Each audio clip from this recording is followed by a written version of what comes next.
جس وقت سے اللہ تعالیٰ نے اس دنیا کا نظام شروع فرمایا، حضرات انبیاء علیہم الصلاۃ کی بعثت کا سلسلہ آدم علیہ السلام سے شروع ہوا، اسی وقت سے 12 مہینے ہیں، اور ان 12 مہینوں میں 4 مہینے بڑے احترام والے شمار کیے جاتے ہیں۔ ان میں سے ایک مہینہ محرم کا ہے۔ محرم، اس کو ہم کہتے ہیں محرم الحرام۔ حرام کا مطلب یہ نہیں کہ یہ کوئی ناجائز ہے، کوئی حرام ہے جو حلال کے مقابلے میں آتا ہے، وہ نہیں، بلکہ یہ حرام حرمت والا ہے، عزت والا مہینہ، احترام والا مہینہ۔ جیسے قرآن پاک میں آتا ہے حرمت علیکم امہاتکم، وہاں پر احترام کی وجہ سے ماں سے نکاح نہیں ہو سکتا، وہ ذکر فرمایا۔ اسی طریقے سے ہم کہتے ہیں حرمت رسول پر جان قربان ہے، مطلب عزت رسول پر، آپ کے احترام پر ہماری جانیں قربان ہے۔ تو حرمت سے مراد یہاں پر وہی ہے کہ محرم الحرام جو کہ احترام والا مہینہ ہے۔ تو اللہ تعالیٰ نے یہ ہمیں مہینہ عطا فرمایا، تو جیسے احترام والا مہینہ جس طرح سے اس میں عبادت کا اجر بڑھ جاتا ہے، احترام بڑھ جاتا ہے، اسی طریقے سے اس میں اگر گناہ کیا جائے یا سنت سے ہٹ کر اعمال کیے جائیں یا بدعات کے اندر پڑا جائے تو اس کا گناہ بھی بڑھ جاتا ہے۔ کوئی بھی ہے، رمضان کا مہینہ جیسے احترام والا ہے، عزت والا ہے، عبادت کا اجر بڑھ جاتا ہے،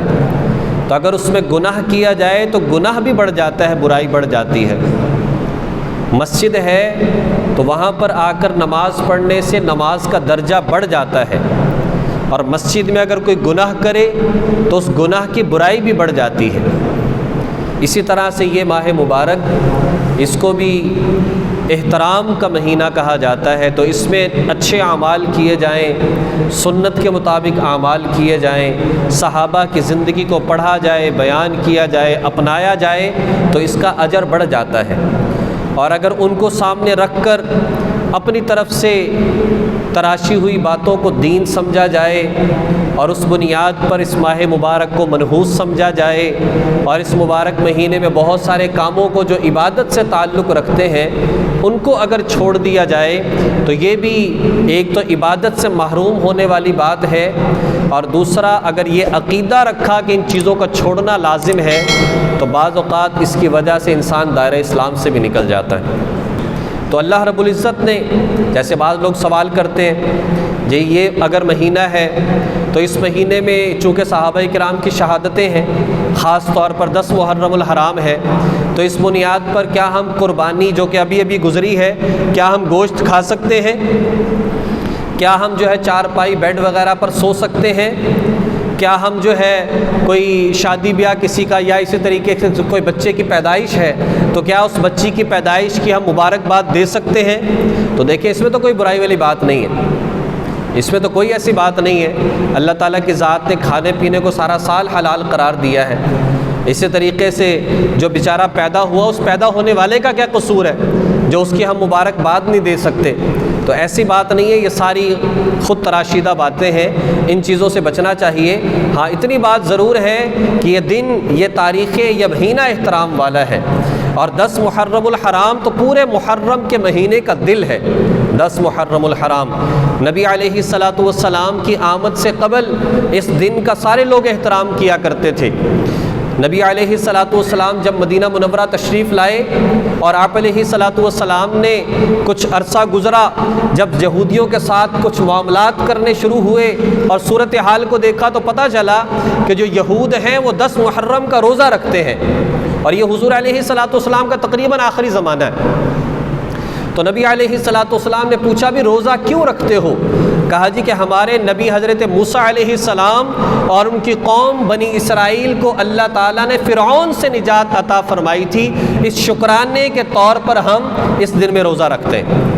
تو نبی علیہ السلام نے ارشاد فرمایا حضرت موسیٰ علیہ السلام کے تو ہم زیادہ قریب ہیں، اگر یعنی وہ نبی تھے تو اللہ نے نبی مجھے بھی بنا کر بھیجا ہے، تو انبیاء کی جماعت ہونے کے حوالے سے تو وہ میرے بھائی ہیں، لہٰذا اس نیک عمل کو جو اس شکرانے کے طور پر کیا گیا، ہم بھی اس روزے کو رکھیں گے، ہم بھی اس روزے کو رکھیں گے۔ لیکن ساتھ میں ایک اور خواہش کا اظہار فرمایا، اور فرمایا کہ آئندہ اگر میں زندہ رہا تو پھر میں اس کے ساتھ ایک اور روزہ رکھوں گا۔ لیکن وہ زندگی نے وفا نہ کی اور ربیع الاول میں نبی علیہ الصلاۃ والسلام دنیا سے پردہ فرما گئے۔ لیکن چونکہ احادیث موجود ہے،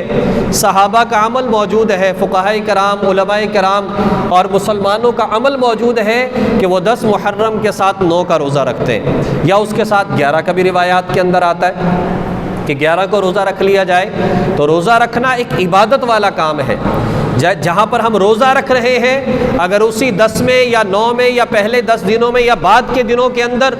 اگر ہم رسم و رواج اور اس طرح سے بہت سارے منکرات کی طرف جاتے ہیں تو یہ گناہ والی بات بھی ہے، اس کے اندر اپنے عمل کو ضائع کرنے والی بات بھی ہے۔ تو عاشورہ کو اللہ تعالیٰ کی ذات نے بڑی عزت عطا فرمائی، اور نبی علیہ الصلاۃ والسلام نے ارشاد فرمایا کہ اللہ تبارک و تعالیٰ اس ایک دن میں روزہ رکھنے سے 1 سال کے گناہوں کو معاف فرما دیتے ہیں، پچھلے 1 سال کے گناہ معاف ہو جاتے ہیں۔ اور اس کے ساتھ دوسرا جو ملایا گیا ہے یہ مشابہت کی وجہ سے ہے، مشابہت سے بچنے کے لیے آپ دیکھیں نبی علیہ الصلاۃ والسلام نے کس انداز سے اس کا اہتمام کیا۔ کہا کہ دیگر غیر مسلموں کی چیزیں وہ تو الگ بات ہے، لیکن نبی علیہ الصلاۃ والسلام عبادت میں بھی غیروں کی مشابہت کو پسند نہیں کر رہے۔ کہا کہ لوگ یہ کہیں کہ یہ موسیٰ علیہ السلام اور بنی اسرائیل اور یہودیوں کو دیکھ کر 10 کا روزہ رکھتے ہیں، انہوں نے یہودیوں کی مشابہت شروع کر دی ہے، ان کی نقل اتارنا شروع کر دیا ہے۔ تو کہا کہ ہم ایسا نہیں کریں گے، اس عبادت کو چھوڑ بھی نہیں سکتے اور یہودیوں کے ساتھ مشابہت بھی اختیار نہیں کر سکتے۔ تو طریقہ یہ اختیار کیا کہ 10 کا بھی روزہ رکھیں گے تاکہ یہ فضیلت حاصل ہو جائے، اور مشابہت سے بچنے کے لیے 1 روزہ اور رکھیں گے، اس لیے کہ یہودی روزہ رکھتے تھے لیکن 1 رکھتے تھے، اور اب تو وہ 1 بھی نہیں رکھتے، اب تو وہ 10 کا بھی نہیں رکھتے۔ اور اسی وجہ سے رمضان کے روزے فرض ہونے سے پہلے عاشورہ کا روزہ مسلمانوں پر فرض تھا۔ جب رمضان کے روزے فرض ہوئے تو پھر عاشورہ کی فرضیت کو ہٹا لیا، کہا کہ رکھو گے تو ثواب ہوگا، نہیں رکھتے تو گناہ کوئی نہیں۔ لیکن آپ علیہ الصلاۃ والسلام کے اس عمل سے اور آپ کی زبان اقدس سے نکلے ہوئی اس حدیث مبارکہ سے یہ بات سمجھ میں آتی ہے کہ غیروں کی مشابہت کو اسلام نے پسند نہیں کیا۔ غیر مسلم اور کفار کے ساتھ مشابہت اختیار کرنا، ان کی نقل کرنا، اس کو اسلام نے پسند نہیں کیا۔ اور یہ 2 طرح سے مشابہت ہے۔ اگر انسان ایک مسلمان جو ہے وہ غیروں کے طریقے کو اچھا سمجھتا ہے اور مسلمانوں کے طریقے کو اچھا نہیں سمجھتا کسی بھی کام کے اندر، جو مسلمانوں کا طریقہ ہے اسے یہ اچھا نہیں سمجھتا اور غیر مسلم کے طریقے کو، رواج کو اچھا سمجھتا ہے، اگر یہ اچھا سمجھ کر ان کی مشابہت اختیار کرے گا تو فقہا فرماتے ہیں یہ انسان دائرہ اسلام سے خارج ہے۔ اور اگر یہ غیر مسلموں کے طریقے کو اچھا نہیں سمجھتا، نفرت کرتا ہے، لیکن مسلمانوں کے طریقے کو اختیار بھی نہیں کرتا، مسلمانوں کے طریقے کو اختیار بھی نہیں کرتا، غیر مسلم کے طریقے کو برا سمجھتا ہے لیکن اختیار کرتا ہے، جی حالات یہ کہتے ہیں اس لیے ایسا لباس پہننا پڑتا ہے، لوگ یہ کہتے ہیں اس لیے رسم اپنانی پڑتی ہے، لوگ کیا کہیں گے اس لیے ہمیں ایسا کرنا پڑتا ہے، یہ برا سمجھ رہا ہے لیکن پھر بھی یہ طریقہ اگر اختیار کرتا ہے تو پھر فقہاء کرام فرماتے ہیں یہ شخص گنہگار ہوگا، اور من تشبہ بقوم فہو منہم، کل قیامت کے دن انہی کفار کے ساتھ اور انہی بدعتی لوگوں کے ساتھ اس کا حشر ہوگا، اور یہ اپنی سزا بھگت کے بعد میں جنت میں جائے گا۔ تو دیکھیں مشابہت کے ساتھ یا تو انسان کا اسلام ضائع ہو رہا ہے اور یا کم از کم انسان کو سزا بھگتنی پڑ رہی ہے۔ جب ہمارے پاس ایسا مقدس ترین، محفوظ ترین سنت طریقہ موجود ہے ہر معاملے کے اندر، جس پر عمل ہر دور کے اندر ممکن ہے، ہمیں کیا ضرورت ہے کسی اور کو فالو کرنے کا، ہمیں کیا ضرورت ہے کسی اور کی پیروی کرنے کا، جب اللہ تعالیٰ کی ذات نے صاف شفاف ایک محفوظ دین ہمیں عطا فرمایا ہے۔ قرآن پاک میں آتا ہے یا ایھا الذین آمنوا ادخلوا فی السلم کافہ، اے ایمان والو اسلام میں پورے کے پورے داخل ہو جاؤ۔ اس آیت، یہ دوسرے پارے میں آیت موجود ہے، اس کے تحت تفاسیر کو پڑھ کے دیکھیں کبھی، نبی علیہ الصلوۃ والسلام نے ارشاد فرمایا تمہیں چاہیے کہ پورے کے پورے اسلام میں داخل ہو جاؤ، یہ نہیں کہ اسلام پر بھی چلنے کی کوشش کرو، یہودیوں کو بھی خوش کرنے کی کوشش کرو،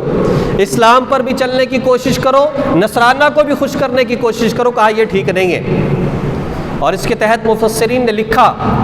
کہا کہ مشرکین کی مخالفت یہ ہے کہ مونچھوں کو کم کیا جائے اور داڑھیوں کو بڑھایا جائے، داڑھیوں کو بڑھایا جائے۔ یہ مشرکین کا طریقہ کار ہے کہ وہ کیا کرتے ہیں، مونچھوں کو بڑھاتے ہیں اور داڑھی چھوٹی رکھتے ہیں، یہ مشرکین کا طریقہ کار ہے، تو اس چیز سے منع فرما دیا۔ اور اسی طریقے سے جو عرب کے مشرکین تھے وہ کہا کرتے تھے کہ ہم نے عرفات میں نہیں جانا، جب حج کا موقع آئے گا ہم نے عرفات کے میدان میں نہیں جانا، اس لیے کہ یہ حرم سے باہر ہے، ہم تو خاص مکہ کے لوگ ہیں، ہم تو خاص حرم کے مجاور ہیں اور یہاں کی خدمت کرنے والے ہیں، لہذا جو لوگ مکہ سے باہر سے آئیں وہ عرفات میں ضرور جائیں حج کے موقع پر، لیکن ہم جو ہے جو قریش مکہ ہیں ہم لوگ نہیں جائیں گے۔ تو نبی علیہ الصلوۃ والسلام نے کیا ارشاد فرمایا کہ وقوف عرفہ رکن اعظم ہے، گویا کہ اس مشابہت سے بچنے کے لیے کیا ارشاد فرمایا، جو عرفات میں چلا گیا باقی کوئی کام رہ بھی گیا تو حج پھر بھی ہو جائے گا، لیکن جو عرفات میں نہیں گیا اس کا حج ہوگا ہی نہیں، اس کا حج ہوگا ہی نہیں۔ وجہ کیا ہے، مشرکین اور قریش جو کہ کفار تھے یا مشرکین تھے، ان کی مشابہت اختیار نہیں کرنی۔ ایک صحابی آئے نبی علیہ الصلوۃ والسلام کے پاس، جی یہود کے لیے سزا کے طور پر اونٹ کے گوشت کو حرام قرار دیا تھا، لہذا میں یہ سوچتا ہوں کہ میں حرام تو نہیں سمجھتا لیکن میں اونٹ کا گوشت استعمال نہیں کروں گا تاکہ یہودی جو مذہب تھا اس پر بھی عمل کرنے کا اجر ملے، اور اسلام میں حلال سمجھتا ہوں لیکن کھاؤں گا نہیں تو اسلام پر بھی عمل کرنے کا اجر ملے گا۔ تو آپ علیہ الصلوۃ والسلام فرمایا کہ پورے کے پورے اسلام میں داخل ہو جاؤ۔ یہودیوں کو خوش کرنے کے لیے یا ان کے طریقے کو اختیار کرنے کے لیے کسی طریقے کو چھوڑا یا کیا نہیں جا سکتا، اسلام کے مکمل طریقے کو اپناؤ۔ تو نبی علیہ الصلوۃ والسلام نے یعنی یہ بات واضح طور پر ارشاد فرما دی، کسی قوم کے ساتھ مشابہت اختیار کرنا اس کو اسلام پسند نہیں کرتا۔ اور دوسری بات اس مہینے کے اعتبار سے بہت سارے لوگ جی تماشائی بن کر لوگوں کو دیکھنے کے لیے چاہے سوشل میڈیا پر دیکھ رہے ہیں، چاہے میڈیا پر ایسی چیزوں کو سن رہے ہیں، یا اس طرح کے جو آج کل جو ہے اس طرح کے مرثیے یا ایسی چیزیں لگا کر ایسے لوگوں کے ساتھ شامل ہو رہے ہیں، تو یاد رکھیں ایک اور حدیث میں آتا ہے من کسر سواد قوم فہو منہم، جس نے کسی بدعتی کی کثرت کو بھی بڑھایا ہے تو اس کا شمار بھی اسی کے اندر ہوگا۔ ہم ان چیزوں کو دیکھ کر ان کے ویورز بڑھا رہے ہوتے ہیں، ہم ان چیزوں کو دیکھ کر ان کے ساتھ مشابہت اختیار کر رہے ہوتے ہیں، ہم جا کر ان چیزوں کے اندر شامل ہو کر ان کے مشابہت اختیار کر رہے ہوتے ہیں۔ اس لیے جو ہمارا اسلام ہے، جو ہمارا دین ہے، اس کے مطابق رہ کر زندگی گزارنی چاہیے۔ یہ اللہ تعالیٰ کی ذات نے مکمل ہمیں دین عطا فرمایا ہے۔